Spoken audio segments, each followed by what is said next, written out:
கோழிகள்லாம் குடும்பத்தோடு எவ்வளோ சந்தோஷமாக இருக்காங்க பாருங்கள்.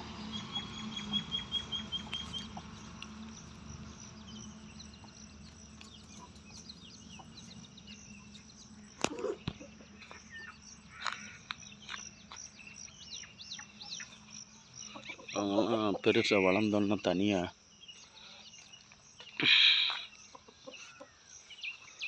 இவங்கெல்லாம் தனியாக வளர்ந்துட்டு தாயை பிரிஞ்சு தனியாக வாழ ஆரம்பிச்சிட்டாங்க பார்த்தீங்களா.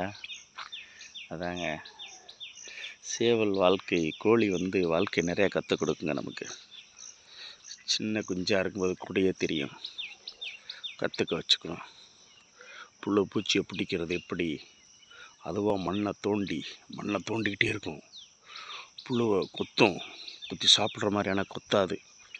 அம்மா கொத்துதுன்னு சொல்லிட்டு அந்த புழுவை கொத்தி இந்த குஞ்சுகள்லாம் சாப்பிடும். குஞ்சுகள் சாப்பிட்ரும், தாய் சாப்பிடாது. இப்போ தனியாக இயங்கி பிழைக்கி விட்ட பின்னாடி அதை பிரிஞ்சிடும் பாருங்கள். வாழ்க்கையை கற்றுக்கணும்ல, அந்த உலகத்தில் தானே வாழ்ந்தாகணும்.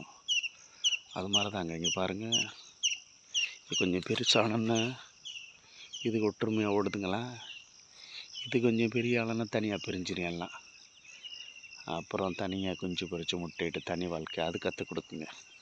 அவங்க அம்மா கற்றுக் கொடுத்த மாதிரி அது பிள்ளைங்களுக்கு கற்றுக் கொடுத்துட்டு வாழ்க்கை வித்தியாசமாக இண்டிவிஜுவலாக இயங்க ஆரம்பிச்சு. இதாங்க வாழ்க்கை. கின்னி கோழி பாருங்கள். கின்னி கோழி ஒன்று ரெண்டு தான் எங்கள் வீட்டில் தெரியுது. தானே யாருமே இல்லைனாலும் வாழ்ந்து பழகணும். அந்த வாழ்க்கையில் இருக்க வாழ்க்கையை நல்லபடியாக வாழணுங்க. யாருமே இல்லைன்னு நினச்சிருக்கக்கூடாது. இருக்க வரைக்கும் தான் முயற்சி பண்ணி ஹார்ட் ஒர்க் பண்ணி வாழ்க்கையை ரன் பண்ணி கொண்டு போகணும். எங்கள் தோட்டத்தில் ஒரு வாத்து ஒரு கின்னி கோழி எதை பற்றியும் அதாவது இருக்குங்க நிறைய. பாருங்க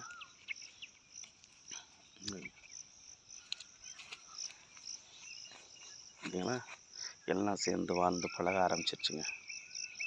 கோழிகளோடைய நாட்டுக்கோழியோட கின்னி கோழி இருக்கும், வாத்து இருக்கும், எல்லாம் கலந்து வாழுங்க எல்லாம். ஏன்னா இதாங்க தனியாக தாய் பிரித்து விட்டாலும் கொஞ்சம் காலம் வரைக்கும் இவங்கெல்லாம் ஒற்றுமையாக இருக்காங்க பாருங்கள். ஒற்றுமையாக இருந்து பழகிக்கணுங்க. அப்புறம் அவங்கவுங்க இன்கம் வருமானம் வந்தோன்னா அவங்கவுங்க வாழ்க்கை தனியாக பார்த்துக்க வேண்டியதா. தாய் வாழ்க்கை கற்றுக் கொடுத்த பின்னாடி, அம்மா அப்பா கற்றுக் கொடுத்த பின்னாடி தனியாக இயங்க கற்றுக்கணுங்க. ஃப்ரெண்ட்ஸோடு போய் கற்றுக்கிட்டாலும் சரி, அண்ணன் தம்பியோடு சேர்ந்து கற்றுக்கிட்டாலும் சரி, வாழ்க்கையில் கிடைக்கிற பாடங்களை வச்சுக்கிட்டு வாழ்க்கையை நினச்ச மாதிரி வாழ்ந்து முடிக்கணுங்க. தேங்க்ஸ் ஃபார் வாட்சிங் மை சேனல். கிளம்பிட்டாங்க, பார்த்துட்டாங்க என்னடா வீடியோ எடுத்துக்கிட்டு இருக்கானேன்னு சொல்லி. தேங்க்ஸ் ஃபார் வாட்சிங். தேங்க்யூ ஃபார் வாட்சிங் மை சேனல் சந்திரன் வனன். தேங்க்ஸ்.